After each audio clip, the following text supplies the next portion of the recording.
Donc la maladie de Basedow, c'est une maladie auto-immune, c'est-à-dire que le corps va produire des auto-anticorps qui vont aller stimuler de manière excessive la thyroïde, ce qui va entraîner une hyperthyroïdie, c'est-à-dire une augmentation des hormones thyroïdiennes.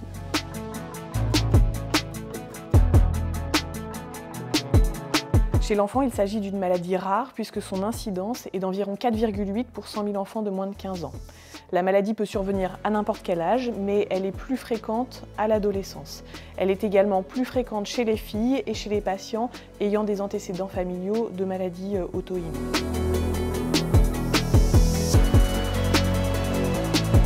Les symptômes sont d'autant plus bruyants que le taux d'hormones thyroïdiennes est élevé.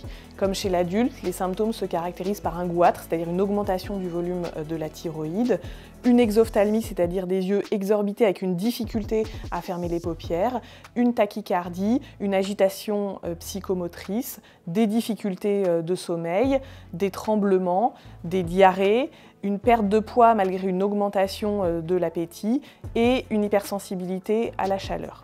Les symptômes spécifiques à l'enfant sont une accélération de la croissance naturelle, c'est-à-dire de la taille, ainsi que des difficultés scolaires dues à l'agitation psychomotrice et aux difficultés de concentration.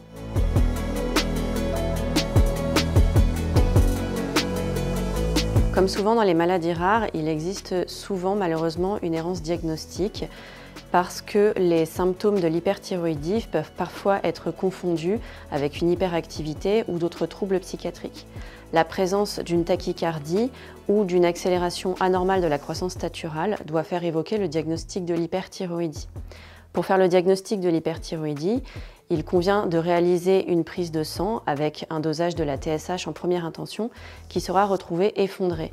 Par la suite, on complétera le bilan avec un dosage des hormones thyroïdiennes qui sera retrouvé augmenté et la présence d'auto-anticorps spécifiques de la maladie de Basedow. L'échographie de la thyroïde, quant à elle, permettra de mesurer la taille du goitre.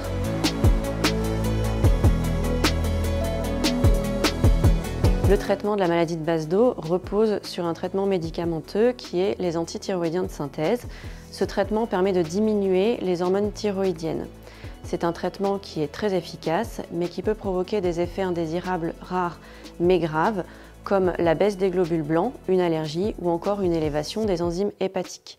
C'est la raison pour laquelle il est nécessaire d'assurer un suivi médical régulier, avec des bilans et notamment une prise de sang en urgence en cas de fièvre. Le dosage de ce traitement par antithyroïdien de synthèse sera ensuite adapté aux résultats des bilans thyroïdiens qui seront réalisés régulièrement. Le traitement antithyroïdien est rapidement efficace, mais doit être prolongé chez l'enfant pendant au moins 5 ans en raison du risque de rechute qui est assez important, de 70% environ, alors qu'il est moins important chez l'adulte. En cas d'échec du traitement médicamenteux, il existe 2 alternatives possibles, l'ablation chirurgicale de la thyroïde ou sa destruction par l'iode radioactive, et ces 2 alternatives ont plutôt lieu en fin d'adolescence.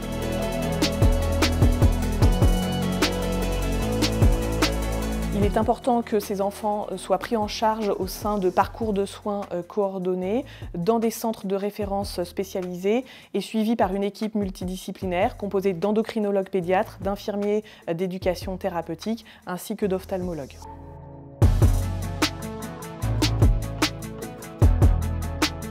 La maladie de Basedow est une maladie chronique, c'est-à-dire qu'il existe un risque de rechute tout au long de la vie.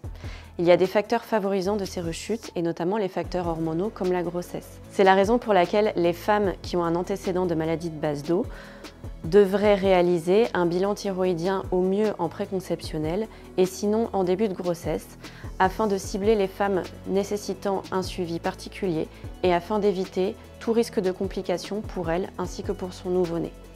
En effet, il y a un risque de passage des anticorps de la maladie de Basedow vers le fœtus qui peut provoquer une hyperthyroïdie transitoire à la naissance pour le bébé. C'est-à-dire que ce bébé n'aura pas une maladie de Basedow, mais une hyperthyroïdie transitoire qui va rentrer dans l'ordre au fur et à mesure qu'il va éliminer les anticorps qu'il aura reçus de sa mère.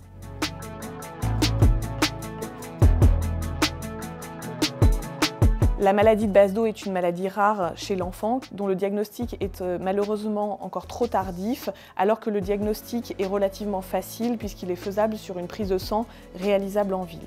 Il est important que ces enfants soient suivis de manière précoce et grâce à un accompagnement multidisciplinaire afin de prévenir le risque de complications et par la suite de rechute.